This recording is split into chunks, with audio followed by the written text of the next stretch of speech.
Hey guys, Ryan here with ActuallyUsed. And today, I'm diving into the Beatbot AquaSense 2 Pro versus the Beatbot AquaSense 2 Ultra. This is the mid-range versus the flagship cleaners from Beatbot. Same brand, same family, very different price tags.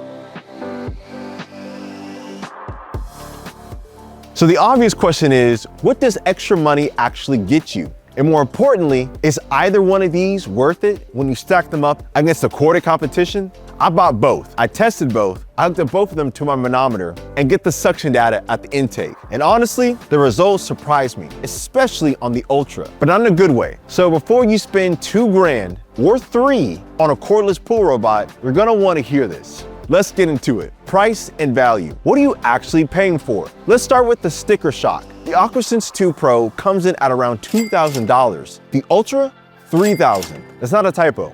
$3,000 for a pool robot. Now, Beatbot positions the Ultra as the top of the line model. It's got more sensors, 27 versus 22 on the Pro, and has 11 motors instead of 9. There's an AI camera, dual TOF sensors, and a couple extra guide wheels. On paper, the Ultra looks like a serious upgrade. But here's the thing, both robots share the same 13,400 milliamp battery, same 5,500 GPH rated flow, same IP68 rating, same 3-year warranty, same dual filter basket design, same clear water clarification system, same pool size rating on 3,875 square feet. Even the physical dimensions are nearly identical, besides the Ultra being a few pounds heavier. So a lot of the core hardware is shared between these two. The Ultra adds some bells and whistles on the intelligence side, but where it really matters, the stuff that actually cleans your pool. It's not the leap that you expect for an extra $1,000 or more.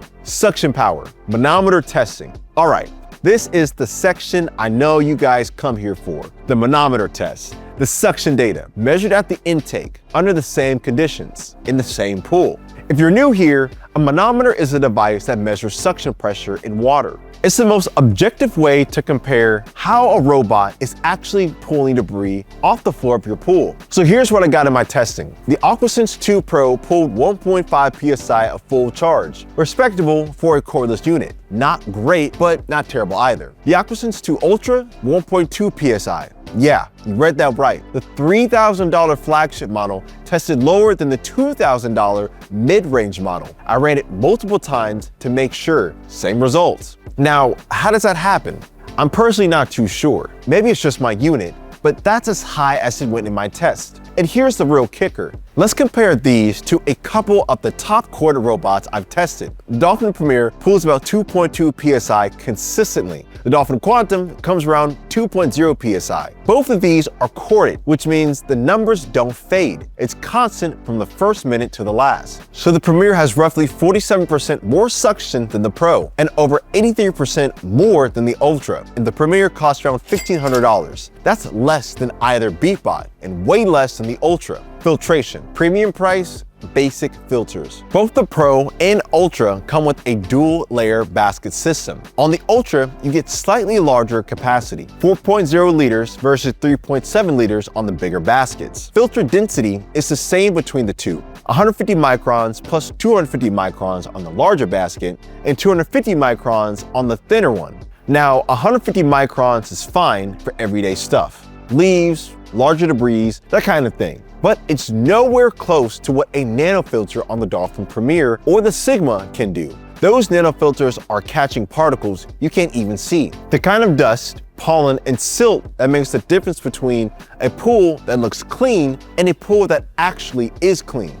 At this price point, especially on the Ultra, I expected filtration technology that would blow me away. Instead, I got mesh baskets that are serviceable, but nowhere near the best in the industry. The filter is the heart of any pool robot. It's the thing that's trapping debris so it doesn't recirculate into your water. And in my experience, both Beatbots fell behind here compared to corded models that cost significantly less, which was super disappointing. Automation, the daily charging reality.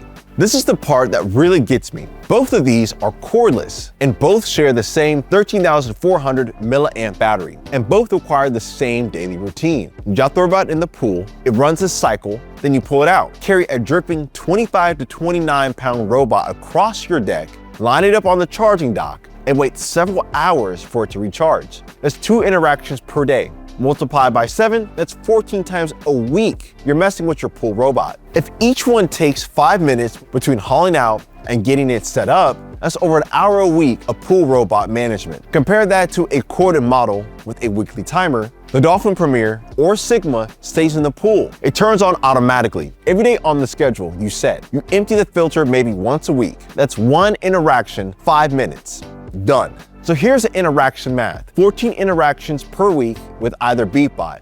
1 interaction per week with a corded Dolphin. And the Dolphin costs less. Cordless sounds convenient until you actually live with it. And the Ultra doesn't solve the problem any better than the Pro does. Same battery, same charging requirement. The extra money doesn't buy you better automation. It buys you more sensors and an AI camera. But you're still out there every single day hauling the thing and out of the water, which is something I can't stand after using a robot with a weekly timer.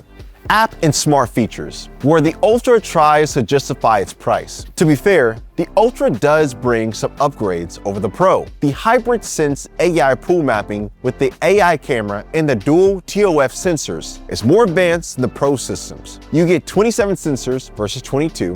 The extra guide wheels help with maneuverability, and the dual brush system is a nice touch for surface cleaning. But here's the problem. The app only works when the robot is at the surface. Once it goes underwater, you lose connection. That's true for both modules. So all those smart features, you can't interact with them while the robot's cleaning underwater. You can't steer it, you can't change modes mid-cycle. You can't do anything until it comes back up. Compare that to the Dolphin Sigma, where the app stays connected because the control box sits poolside and has a direct connection to the robot. Thanks to the cord, you can start a clean from your couch. Switch modes, monitor progress, all while the robot is underwater doing its job. That's what a smart pool robot should feel like. Pro versus Ultra. If you're going Beatbot, if I was picking a robot, I probably wouldn't choose either of these, but I would go corded. But if you're already decided you want a Beatbot, maybe you love the cordless form factor. Maybe you have a pool setup that makes cords difficult. Then the Pro is a better buy between these two, in my opinion.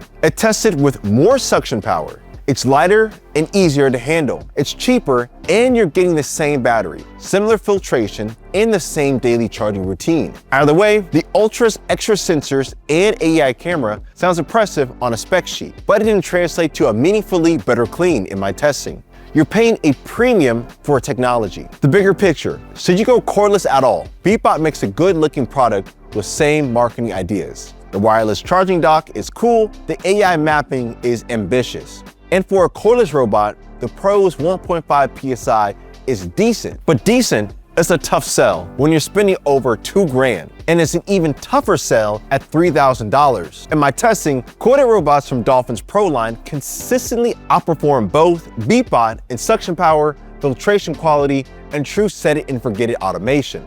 The Dolphin Premier and Sigma both use commercial grade motors, nano filters that catch particles these Beatbot filters simply can't, and weekly timers that eliminate the daily charging routine entirely, and they cost less than either Beatbot. Mesh baskets versus nano filters. Daily recharging versus weekly filter rinses. If you're willing to trade cordless aesthetic for more suction, better filtration, and actual automation, I encourage you to look at the corded options before pulling the trigger on either of these. Final thoughts. Between these two Beatbots, the Pro wins. More suction, less money, lighter weight. If cordless must have for your situation, save the money and grab the Pro. But if you're just looking for the best pool robot for the money, the data points to the corded. More power, better filtration, real automation, and lower price tag. That's a hard combination to beat. Make sure to check out my videos on the best corded pool cleaners if you want to make the switch. Thanks for watching, and I'll catch you in the next one.